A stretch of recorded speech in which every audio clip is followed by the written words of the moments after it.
स्वागत करता हूं। तो मैं जो आज आपके लिए लेकर आया हूं 3rd ग्रेड मुख्य भर्ती परीक्षा के लिए कलाम द्वारा आयोजित जो ऑफलाइन टेस्ट सीरीज है आपकी, उसका माइनर टेस्ट 1। और इसमें भी जो अपना टॉपिक है वो आपको जैसा थंबनेल में दिख रहा है, प्रमुख जो अनुसंधान केंद्र है और राजस्थान के प्रतीक चिन्ह वो देखेंगे। और सबसे पहला जो क्वेश्चन है आपका वो है कि सरदार शहर चूरू में स्थित कृषि विज्ञान केंद्र निम्न में से किसके नियंत्रण में है। तो देखो पूरे भारत में जो है 66 कृषि विज्ञान केंद्र है, मतलब 66 क्या है कृषि विज्ञान केंद्र है, ठीक है। और इन 66 कृषि विज्ञान केंद्र में से जो आपके 47 कृषि विज्ञान केंद्र है वो कहां पर है, राजस्थान में है।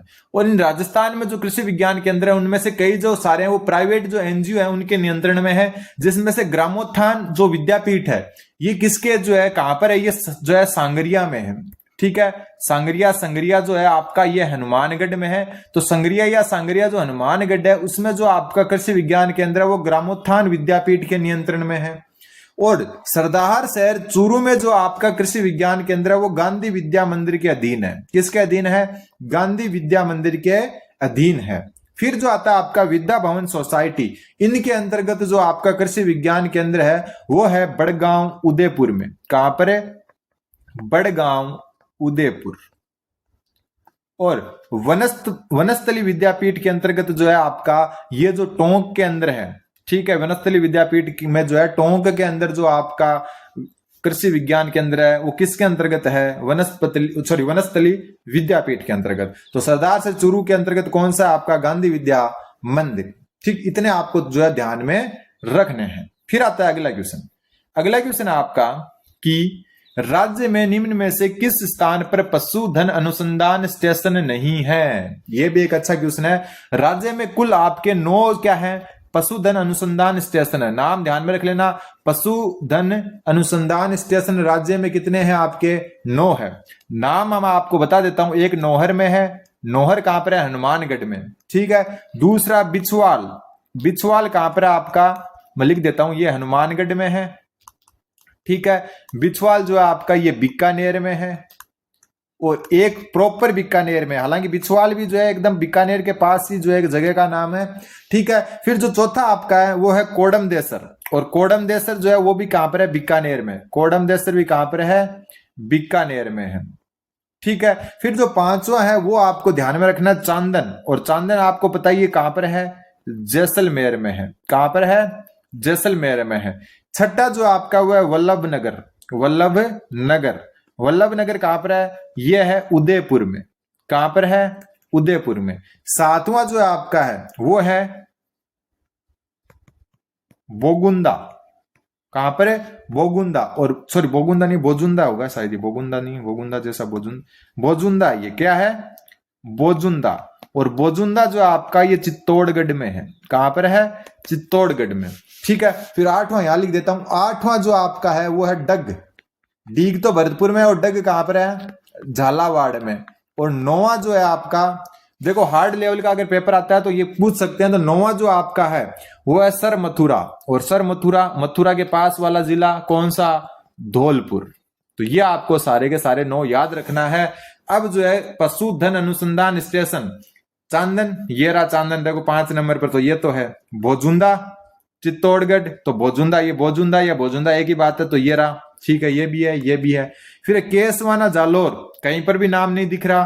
फिर सर मथुरा धौलपुर, तो ये रहा सर मथुरा धौलपुर। तो केसवाना जालोर जो है इसकी श्रेणी में नहीं आता है। तो कुल जो पशुधन अनुसंधान स्टेशन है राजस्थान में वो 9 है। 9 के नाम मैंने बता दिए, नौहर, बिछवाल, बीकानेर, कोडमदेसर, चांदन, वल्लभनगर, बोजुंदा, सर मथुरा और एक है डग झालावाड़। फिर केसवाना जो जालोर है यहां पर क्या है, तो केसवाना जो जालोर है यहां पर आपका कृषि अनुसंधान स्टेशन है। क्या यहां पर है, यहां पर है आपका कृषि अनुसंधान स्टेशन, कृषि अनुसंधान स्टेशन। तो ये आपको ध्यान में रखना है, ठीक है। और ये सारे क्या थे, पशुधन अनुसंधान स्टेशन। अगला क्वेश्चन, असुमेलित की पहचान कीजिए। इधर अनुसंधान स्टेशन और इधर संबंधित कृषि जलवायु प्रदेश। राजस्थान में टोटल आपको पता है 10 कृषि जलवायु प्रदेश है। उनमें से जो है कहां पर कौन सा अनुसंधान स्टेशन स्थित है वो मैं आपको बता रहा हूं। सबसे पहले अपन बात करें, यहां पर असुमेलित बताना है। फर्स्ट सी की बात करते हैं, तो फर्स्ट सी बीकानेर, बिल्कुल। फर्स्ट सी में जो है कौन कौन से जलवायु प्रदेश आते हैं, वो जो है कौन से जिले आते हैं वो मैं अपन जो है जीके पढ़ेंगे उसमें क्लियर कर लेंगे, लेकिन पहले अपन जो यूनिक टॉपिक है उनको पढ़ रहे हैं। फर्स्ट सी में वैसे जो है जैसलमेर, बीकानेर और चूरू का कुछ भाग आता है, ठीक है। फिर फतेहपुर, फतेहपुर जो है सीकर में ही है और ये सेकंड ए के अंतर्गत आता है। बिल्कुल सही बात है, ये सेकंड ए के अंतर्गत ही आता है, ठीक है। फिर जो आपका आता है नवगाम, और नवगाम जो है आपका वो कहां पर है, तो नवगाम है आपका अलवर में। कहां पर है, अलवर में। तो ये जो नवगाम है ये आपका थर्ड बी के अंतर्गत आता है, तो ये आपका गलत है, ये आता है थर्ड बी के अंतर्गत, तो ये आपका असुमेलित है। फोर्थ ए के अंतर्गत कौन सा आएगा, फिर फोर्थ ए के अंतर्गत उदयपुर आता है। क्या आता है, उदयपुर, ठीक है। उमेदगंज कहां पर है, कोटा में, और ये पांचवे के अंतर्गत आता है। बिल्कुल अपने को असुमेलित बताना था। तो नवगाम जो है वो अलवर में आता है, और अलवर थर्ड बी जो है आपका उसके अंतर्गत आता है। फोर्थ ए के अंतर्गत उदयपुर जो है यहां पर अनुसंधान स्टेशन स्थित है, ठीक है। बाकी बचे हुए अगर आपको याद रखना है तो फर्स्ट ए जिसमें बाड़मेर और जोधपुर आते हैं, इसका जो है अनुसंधान केंद्र मंडोर में है। कहां पर है, मंडोर में, ठीक है। फर्स्ट बी जिसमें गंगानगर हनुमानगढ़ का इलाका आता है, तो इसका अनुसंधान स्टेशन जो है वो गंगानगर में है। फर्स्ट सी अपन ने देख लिया, ये रहा। उसके बाद में सेकंड ए देख लिया अपन ने, ये रहा। अब सेकंड बी अभी ऊपर वाले क्वेश्चन में अपन पढ़ के रहा है ना, केसवाना जालोर, तो इसमें है ये केसवाना। कहां पर है, केसवाना जालोर में, ठीक है। मंडोर जोधपुर में आपको पता ही है। फिर थर्ड बी के बाद में आता है आपका थर्ड ए का जो है वो कहां पर है, तो थर्ड ए का है दुर्गापुरा। थर्ड ए में जयपुर, अजमेर, भीलवाड़ा, टोंक का आता है दुर्गापुरा, और दुर्गापुरा है जयपुर में, ठीक है। फिर बात करें फोर्थ ए और फोर्थ बी, इन दोनों की बात करें तो फोर्थ ए में ही है, फोर्थ बी में कोई नहीं है। तो फोर्थ ए में जो है आपका वो कौन सा है, तो फोर्थ ए में अपन ऊपर देख चुके उदयपुर है यहां पर। फिर आता है फिफ्थ, और फिफ्थ में है उमेदगंज। तो ये आपको ध्यान में रखने हैं, ठीक है। तो कौन सा कहां पर है, ठीक है। फर्स्ट ए में मंडोर, फर्स्ट बी में गंगानगर, सेकंड बी में केसवाना जालोर, फर्स्ट सी में बीकानेर, सेकंड ए में फतेहपुर, सेकंड बी में केसवाना जालोर, थर्ड ए में दुर्गापुरा, और जो है आपका फोर्थ ए में उदयपुर, ठीक है। तो यहां पर अपन ने सारा देख लिया। हाँ, एक बच गया अपना थर्ड बी, ये रहा थर्ड बी अपन ने यहां लिख रखा है, तो ये आ गया नवगाम में। ये 9 है आपके, ठीक, 9 को आपको अच्छे से याद रखना है। फिर अगला क्वेश्चन, पिलानी में स्थित केंद्रीय इलेक्ट्रॉनिक अभियांत्रिक अनुसंधान संस्थान कौन सी केंद्रीय इलेक्ट्रॉनिक अभियांत्रिक अनुसंधान संस्थान में निम्न में से किसकी एक घटक प्रयोगशाला है, तो ये जो है आपकी ये ऑप्शन नंबर 2 CSIR जो है इसकी क्या है, एक घटक जो है आपकी प्रयोगशाला है। इसका फुल फॉर्म मैं आपको बता देता हूं, ये है आपका वैज्ञानिक एवं औद्योगिक अनुसंधान परिषद, ठीक है। ये इसकी फुल फॉर्म है, और इसकी स्थापना जो है ये हुई 1950 में। कब हुई, 1950 में। जबकि जो ये केंद्रीय इलेक्ट्रॉनिक अभियांत्रिक अनुसंधान संस्थान है कहां पर है, पिलानी। और पिलानी आपको पता है कौन से जिले में आती है, झुंझुनू जिले में आती है। तो इसकी स्थापना कब हुई, तो इसकी स्थापना आपकी 21 सितंबर 1953 को जो पंडित जवाहरलाल नेहरू है उन्होंने इसकी आधारशिला रखी। जवाहरलाल नेहरू ने क्या किया, आधारशिला रखी। तो यह ध्यान में रखना है। जो आपका CSIR है उसके अंतर्गत जो है केंद्रीय इलेक्ट्रॉनिक अभियांत्रिक अनुसंधान संस्थान पिलानी, जो झुंझुनू जिले में स्थित है, इसकी 21 सितंबर 1953 को पंडित जवाहरलाल नेहरू जो उस समय के प्रधानमंत्री थे, तत्कालीन प्रधानमंत्री ने इसकी आधारशिला रखी, ठीक। फिर बात करें आफरी की फुल फॉर्म क्या होती है आपकी, वो मैं बता देता हूं। एरिड फॉरेस्ट रिसर्च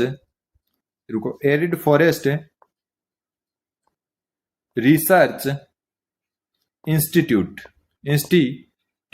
और इसकी स्थापना आपकी 1988 में की गई व्यापक रूप से। काजरी की फुल फॉर्म मैं आपको बता देता हूं। काजरी जो है इसकी फुल फॉर्म है आपकी central arid zone research institute. English वाली याद रख लो, हिंदी में बताऊं तो हिंदी में बता दूंगा। और इसकी स्थापना आपकी 1959 में हुई थी, ठीक है। इसकी कब हुई, 1959 में, ठीक। हिंदी में अगर बात करें तो ये आ जाएगा आपका शुष्क वन अनुसंधान केंद्र, शुष्क वन अनुसंधान केंद्र, ठीक है। और इसकी बात करें तो ये हिंदी में क्या हो जाएगी, काजरी। तो काजरी हिंदी में हो जाएगी आपकी केंद्रीय शुष्क क्षेत्र अनुसंधान केंद्रीय शुष्क क्षेत्र अनुसंधान केंद्र, ये इसकी फुल फॉर्म हो जाएगी। ठीक है, हिंदी के अंदर ध्यान में आपको रखना है। और काजरी जो है इसकी स्थापना 1959 में हुई और आफरी की स्थापना 1988 में हुई। फिर चलते हैं आगे। फिर राष्ट्रीय शुष्क बागवानी अनुसंधान केंद्र की स्थापना निम्न में से किस पंचवर्षीय योजना के दौरान की गई? शुष्क बागवानी अनुसंधान केंद्र ये कहां पर आपका बिछवाल, और बिछवाल कहां पर आपका अभी ऊपर बात करके आ चुके अपन बीकानेर में। और इसकी स्थापना जो आपकी 7वीं पंचवर्षीय योजना के अंतर्गत की गई।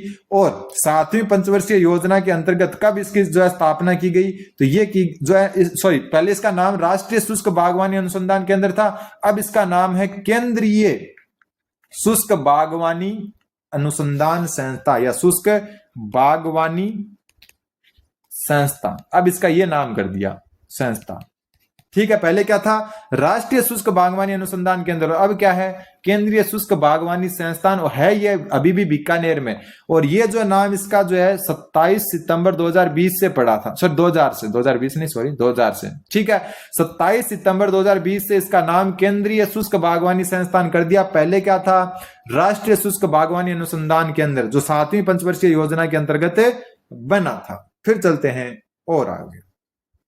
भारतीय कृषि अनुसंधान परिषद, कौन सा? भारतीय कृषि अनुसंधान परिषद द्वारा केंद्रीय भेड़ और ऊन अनुसंधान संस्थान की स्थापना डेस वर्ष में डेस में की गई। तो बात हो रही है केंद्रीय भेड़ और ऊन अनुसंधान केंद्र। तो केंद्रीय भेड़ और ऊन अनुसंधान केंद्र कहां पर है? ये अविका नगर।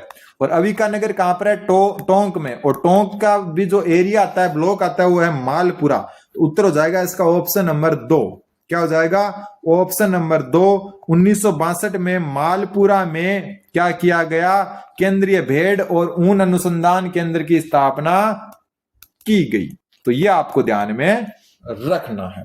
ठीक, अगला क्वेश्चन, क्वेश्चन नंबर 73वां क्वेश्चन बोल रहा है आपका केंद्रीय शुष्क क्षेत्र अनुसंधान संस्थान, केंद्रीय शुष्क क्षेत्र अनुसंधान संस्थान के संदर्भ में निम्नलिखित कथनों पर विचार करो। मतलब काजरी जो है उसके संबंध में जो है अपने को बताना है, चाहे अनुसंधान केंद्र हो या अनुसंधान संस्थान हो, एक ही बात है। ठीक है, तो इसके बारे में अगर अपने को बताना है तो ये भारतीय कृषि अनुसंधान परिषद का एक घटक है।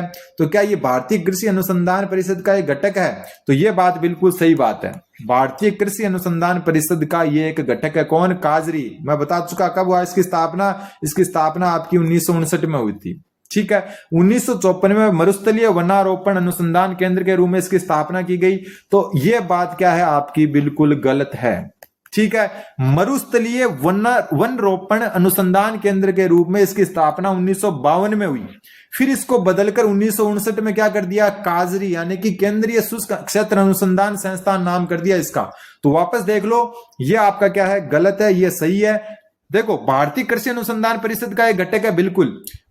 मरुस्थलीय वन रोपण अनुसंधान केंद्र के रूप में इसकी स्थापना हुई। तो शुरुआत में इसका नाम मरुस्थलीय वन रोपण अनुसंधान केंद्र था, लेकिन इसकी स्थापना 1952 में हुई थी, 54 में नहीं हुई थी। और फिर 1959 में इसका नाम चेंज करके काजरी कर दिया। फिर ये देश का एकमात्र ऐसा संस्थान है जिसे शुष्क क्षेत्र पारिस्थितिकी तंत्र के मुद्दों पर विशेष रूप से अनुसंधान करने का अधिकार है। तो ये बात भी बिल्कुल सही है। तो अपने को 2 गलत है और पहला और तीसरा सही है। तो असत्य पूछा है, तो असत्य सिर्फ और सिर्फ बी है। तो उत्तर हो जाएगा केवल बी। क्या हो जाएगा? केवल बी। अगला question, question number 74। ISAR, ISAR क्या है? यही है, ISAR है भारतीय कृषि अनुसंधान परिषद। इसका मतलब है भारतीय कृषि अनुसंधान परिषद, अनुसंधान परिषद। ठीक है, ICAR के अधीन राजस्थान में कितनी अखिल भारतीय समन्वित अनुसंधान परियोजनाएं संचालित है? तो उत्तर हो जाएगा इसका 3। ICAR के अधीन राजस्थान में कितनी अखिल भारतीय समन्वित अनुसंधान परियोजनाएं संचालित है? तो इसका उत्तर हो जाएगा 3, जिसमें से आपका मोती बाजरा ये आपकी जोधपुर में है। कहां पर है? जोधपुर में। तीनों के नाम ध्यान में रख लेना। दूसरी आपकी सरसों व राई अनुसंधान के अंदर, सरसों व राई ये कहां पर है? भरतपुर में। सेवर भरतपुर इसका अनुसंधान केंद्र भी है। तीसरा जो आपका शुष्क क्षेत्र फलों पर, शुष्क क्षेत्रफल अनुसंधान से संबंधित ये आपकी बीकानेर में है। ये 3 जो है अखिल भारतीय समन्वित अनुसंधान परियोजनाएं ICAR के जो है अधीन राजस्थान में संचालित है। नाम ध्यान में रख लेना और संख्या भी ध्यान में रख लेना, और कौन कहां पर है ये भी ध्यान में रख लेना। फिर एक केंद्रीय कृषि फार्म जैतसर जो कहां पर है, श्री गंगानगर में, उसकी स्थापना 1962 में किसके सहयोग से हुई? तो जैतसर जो आपका कृषि फार्म आपका केंद्रीय कृषि फार्म जैतसर, उसकी गंगानगर में है ये। एक तो ये ध्यान रखना, एक इसकी स्थापना 1962 में की गई, किसके सहयोग से की गई ये ध्यान में रख लेना, तो कर्नाटक के सहयोग से। ठीक है, एक अपना जो है दूसरा जो है वो है सूरतगढ़ कृषि फार्म। ये आपने देखा होगा, सूरतगढ़ एशिया का सबसे बड़ा कृषि फार्म, एशिया का सबसे बड़ा कृषि फार्म, सबसे बड़ा कृषि फार्म। और इसकी स्थापना कब हुई? इसकी स्थापना हुई आपकी 1956 में, और ये जो है किसके सहयोग से हुई? रूस के सहयोग से। किसके? रूस के। तो जैतसर वाला कर्नाटक के सहयोग से और सूरतगढ़ वाला रूस के सहयोग से क्या हुआ? गठित हुआ।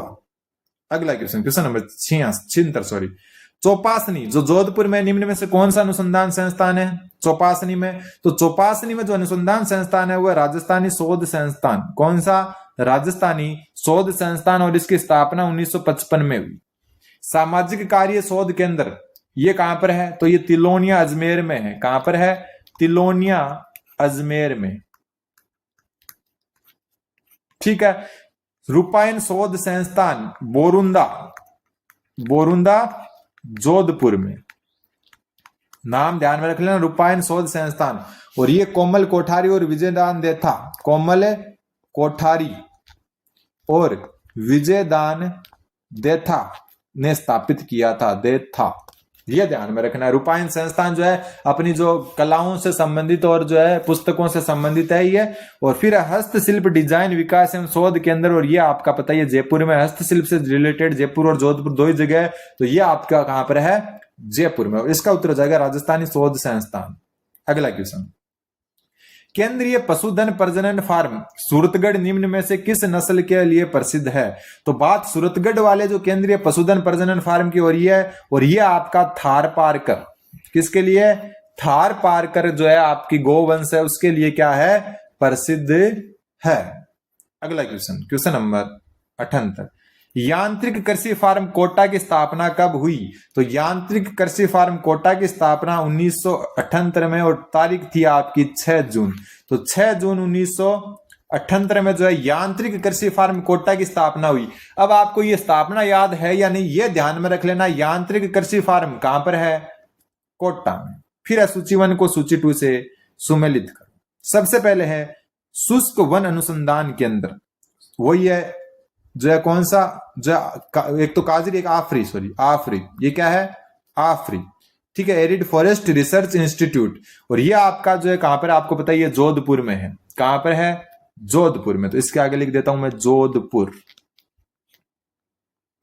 फिर आता आपका आयुर्वेद केंद्रीय अनुसंधान संस्थान। आयुर्वेद केंद्रीय अनुसंधान संस्थान, इसको अलग कलर में लिख देता हूं, आयुर्वेद केंद्रीय अनुसंधान संस्थान। और यह कहां पर? आपकी आयुर्वेद केंद्रीय अनुसंधान संस्थान आपकी जयपुर में। कहां पर है? जयपुर में। फिर जो आपका आता है अगला कि राज्य भेड़ रोग अनुसंधान प्रयोगशाला। भेड़ रोग अनुसंधान प्रयोगशाला की बात करें तो ये कहां पर है आपकी? तो भेड़ रोग से संबंधित पूछा है, भेड़ों की नहीं पूछा है। भेड़ रोग से संबंधित आपकी वापस जोधपुर में ही है।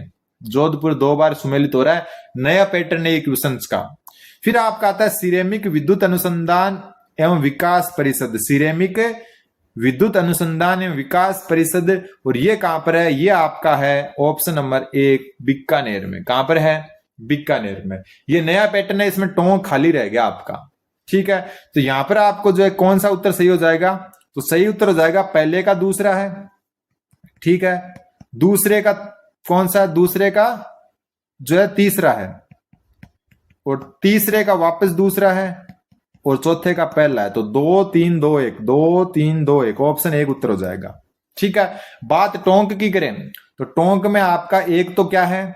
एक तो केंद्रीय भेड़ व ऊन अनुसंधान केंद्र। केंद्रीय भेड़ व ऊन अनुसंधान केंद्र, ऊन अनुसंधान केंद्र ये है आपका। और ये कहां पर है आपका अविका नगर। अविका नगर यहीं पर आता है टोंक में, अभी ऊपर बात करके आ चुके अपन, ठीक है। दूसरा यहां पर जो है पश्चिमी क्षेत्र बकरी अनुसंधान केंद्र, वो भी यहीं पर है, अनुसंधान केंद्र। और ये भी कहां पर है आपका अविका नगर। अविका नगर कहां पर आपका टोंक में है, ठीक है। एक टोंक में जो है वो है आपका मौलाना आजाद अरबी उर्दू नहीं, अरबी फारसी शोध संस्थान, ये भी यहां पर ही आपका शोध संस्थान। ये कहां पर है आपका टोंक में। तो उत्तर हो जाएगा इसका ऑप्शन नंबर 2। अगला क्वेश्चन, राजस्थान का राज्य खेल कौन सा है? तो राजस्थान का राज्य खेल आपका बास्केटबॉल है और ये 1948 में घोषित किया गया था। पता नहीं खेलता कौन है वो तो मेरे को नहीं पता, लेकिन राजस्थान का जो है आपका बास्केटबॉल क्या है, राज्य खेल है। हालांकि जो है इतना हाइप है नहीं राजस्थान में इसकी। फिर अगला क्वेश्चन, निम्नलिखित को सम्मिलित कीजिए। इधर राज्य प्रतीक है, इधर अधिसूचना की दिनांक है, ठीक। सबसे पहले हम बात करें पशु, वो भी पशुधन श्रेणी में, और पशुधन श्रेणी में है ऊंट। और ऊंट को जो है कब अधिसूचित किया गया राज्य पशु के रूप में पशुधन श्रेणी में? तो इसका उत्तर हो जाएगा 19 सितंबर 2014 में, ठीक है। कब? 19 सितंबर 2014 में। फिर बात आती है आपकी वृक्ष, और वृक्ष आपको पता ही कौन सा है, खेजड़ी। और खेजड़ी को कब जो है राज्य वृक्ष का दर्जा दिया गया? तो इसको दिया गया 31 अक्टूबर 1983 को। फिर आता है फूल है आपका रोहिड़ा, और रोहिड़ा जो है उसको कब फूल का दर्जा दिया गया, राज्य फूल का? तो इसका भी सेम यही डेट है, दोनों की डेट यही है, इसलिए दोनों को सेम कलर से लिख रहा हूं। फिर बात आती है किसकी, पशु वन्य जीव श्रेणी में, और वन्य जीव श्रेणी में पशु है आपका चिंकारा। कौन सा? चिंकारा। और इसको जो है 12 दिसंबर 1983 को, कब है? 12 दिसंबर 1983 को क्या किया गया, जो है घोषित किया गया। क्या घोषित किया गया? राज्य पशु वन्य जीव श्रेणी में। तो यहां पर आपको ध्यान में रखना है, जो पशुधन श्रेणी में है ऊंट, उसको जो है कब घोषित किया गया? 19 सितंबर 2014 को। वृक्ष खेजड़ी और राज्य फूल जो है या राज्य पुष्प रोहिड़ा है, उसको 31 अक्टूबर 1983 को क्या किया गया? राज्य पुष्प और राज्य वृक्ष घोषित किया गया। और पशु जो वन्य जीव श्रेणी में चिंकारा, उसको जो है 12 दिसंबर 1983 को जो है राज्य पशु घोषित किया गया। तो यहां पर देखो पहले का क्या है, ए का तो है 4, बी और सी का दोनों का तीसरा है, दोनों का क्या है? तीसरा। और फिर जो है आपका चौथा है उसका है दूसरा। तो 4 3 3 2, 4 4 3 3 2, ऑप्शन सी उत्तर हो जाएगा। बाकी जो जिस कलर में लिखा हुआ है उसी से सुमेलित है। लेकिन ये फिर 21 मई 1982 खाली रह गया। इस दिन क्या हुआ? इस दिन आपका जो गोडावण है उसको राज्य पक्षी का दर्जा दिया गया। गोडावण को राज्य पक्षी का दर्जा दिया गया। ग्रेट इंडियन बस्टर्ड, कौन? ग्रेट इंडियन बस्टर्ड, इसका जो है इंग्लिश नाम कह सकते हैं, बस्टर्ड वैज्ञानिक नाम नहीं है, इंग्लिश नाम है। तो ग्रेट इंडियन बस्टर्ड जिसको गोडावण कहते हैं, उसको राज्य पक्षी का दर्जा 21 मई 1982 को दिया गया। अगला क्वेश्चन, ये यहां पर थोड़ा सा हटा हुआ है, मैं लिख देता हूं। ये है आपका प्रोसेपिस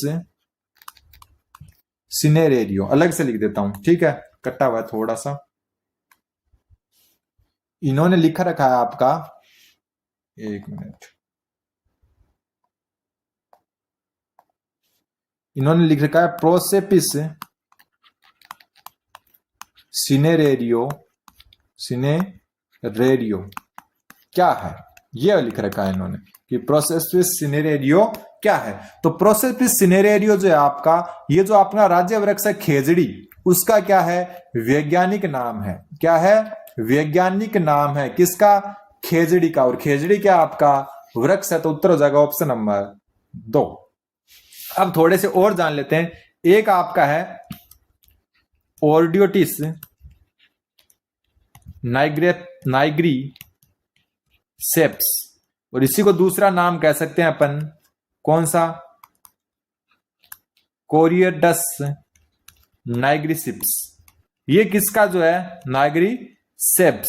ये आपका गोडावण का वैज्ञानिक नाम है। क्या है? गोडावण का वैज्ञानिक नाम है, ठीक। फिर बात करें कि गजेला, और इसी का दूसरा नाम है आपका गजेला बनेटी। गजेला बनेटी। और ये आपका जो राज्य पशु है चिंकारा, उसका क्या है, वैज्ञानिक नाम है। अब इसके दो वैज्ञानिक नाम को मैं बता दूं। जो आपका गजेला गजेला, ये इसकी भारतीय प्रजाति है, ये भारतीय प्रजाति जो है उसको गजेला गजेला कहते हैं। और ओवरऑल जो प्रजाति है इसकी, उसको क्या कहते हैं, गजेला बनेटी कहते हैं। ये भारतीय प्रजाति है इसकी। ठीक, फिर बात करें अपन प्रोसिपिस सिनेरियो देख लिया। एक आपको ध्यान में रखना है, कैमलस ड्रोमेडेरियस, ये आपका ऊंट का वैज्ञानिक नाम है। अब आप सोचोगे यार ये तो इजी है, यहाँ कैमलस है और कैमल से ऊंट हो गया, लेकिन क्या पता है वो कैमलस दो ऑप्शन में दे दे, तो आगे वाला भी ध्यान में रखना, ड्रोमेडेरियस। ठीक है, फिर आता है आपका जो है प्रोसेपिस सिनेरियो अपन ने देख लिया। फिर एक नाम जो आता है वो आता है टिक्कोमेला एंडुलेटा, टिक्कोमेला एंडुलेटा। और ये आपका जो है रोहिड़ा जो है उसका क्या है, वैज्ञानिक नाम है। तो सारे देख लेना। प्रोसेपिस सिनेरियो, ये आपका खेजड़ी का वैज्ञानिक नाम है। कैमलस ड्रोमेडेरियस है वो ऊंट का है। ठीक है, टिक्कोमेला एंडुलेटा रोहिड़ा का है। ओर्ड्यूटिस नाइग्रिसेप्स या फिर कोरिटस नाइग्रिसेप्स गोडाउन का है। गेजेला गेजेला और गेजेला बेनेटी जो है चिंकारा का है। गजेला गेजेला इसमें भारतीय जो प्रजाति है उसको डिनोट करता है। फिर चलते हैं आगे, निम्नलिखित कथनों पर विचार कीजिए। सबसे पहले, चिंकारा की भारतीय प्रजाति का वैज्ञानिक नाम गजेला बेनेटी है, तो ये गलत है। अब इसमें ही अपन कंफ्यूज हो जाते हैं, इसमें ही मात खा जाते हैं। अभी मैंने क्या बोला आपको कि भारतीय प्रजाति का नाम तो गजेला गजेला है, गजेला बेनेटी तो ओवरऑल प्रजाति को कहते हैं। तो यहाँ पर भारतीय प्रजाति का गजेला बेनेटी नहीं, गजेला गजेला है, तो ये गलत हो गया। फिर चिंकारा मुख्यतः पूर्वी राजस्थान में पाया जाता है, तो ये भी गलत है। ये मुख्यतः आपका पश्चिमी राजस्थान में पाया जाता है। किसमें, पश्चिमी राजस्थान में पाया जाता है। फिर चिंकारा प्रजनन के अंदर नाहरगढ़ अभ्यारण्य जयपुर में है, ये बिल्कुल सही बात है। नाहरगढ़ अभ्यारण्य जो जयपुर है इसमें चिंकारा प्रजनन के अंदर है, ये नोट कर लेना अलग से। तो यहां पर अपने को पूछा है कि सत्य कौन सा, तो केवल सी सत्य है। क्या है, केवल सी सत्य है। फिर आपका क्वेश्चन नंबर जो है 84 नंबर क्वेश्चन क्या बोल रहा है आपका, निम्नलिखित कथनों पर विचार करो। सबसे पहले 21 मई 1982 को अधिसूचना जारी कर गोडाउन को राज्य जो है पक्षी घोषित किया गया। अभी ऊपर देख रहे हैं, बिल्कुल सही बात है, 21 मई 1982 को। फिर इसी अधिसूचना के माध्यम से वन्य जीव संरक्षण अधिनियम 1972 के उपबंधों के अधीन गोडाउन को पूर्णतः संरक्षित घोषित किया गया। तो ये बात भी बिल्कुल सही है, गोडाउन को जो है पूर्णतः संरक्षित जो है वन्य जीव संरक्षण अधिनियम 1972 के तहत किया गया। तो अब अपने को असत्य कथन बताना, लेकिन ये दोनों सही है, इसका मतलब न तो एक असत्य न ही बी असत्य है। और आज का लास्ट क्वेश्चन, निम्न में से कौन सा कृषि विज्ञान के अंदर राई सरसों अनुसंधान निदेशालय के प्रशासनिक नियंत्रण में है। तो राई सरसों अनुसंधान निदेशालय कहां पर है आपका, भरतपुर में। और इसके अंतर्गत कौन से हैं वो पूछा है। ठीक है, तो ध्यान में रख लेना आप, जो कृषि अनुसंधान केंद्र है उसमें से जो आपका राई सरसों अनुसंधान निदेशालय है उसके अंतर्गत कौन सा है, तो इसके अंतर्गत आपका बानसूर अलवर है। कौन सा, बानसूर अलवर। अपन भरतपुर की तरफ जा रहे हैं लेकिन ये गलत है इसका। ठीक है, तो ये आपको ध्यान में रखना है कि बानसूर अलवर जो है वो राई सरसों अनुसंधान संस्थान निदेशालय जो है आपका भरतपुर, उसके अंतर्गत काम करता है, बानसूर अलवर। तो ये आपके जो है राजस्थान के जो है मुख्य अनुसंधान केंद्र और प्रतीक चिन्हों से संबंधित क्वेश्चन थे। अगली क्लास आपको जल्द ही मिलेगी। अपनी जो 6 क्लासेज हो चुकी है, आज ये 7वीं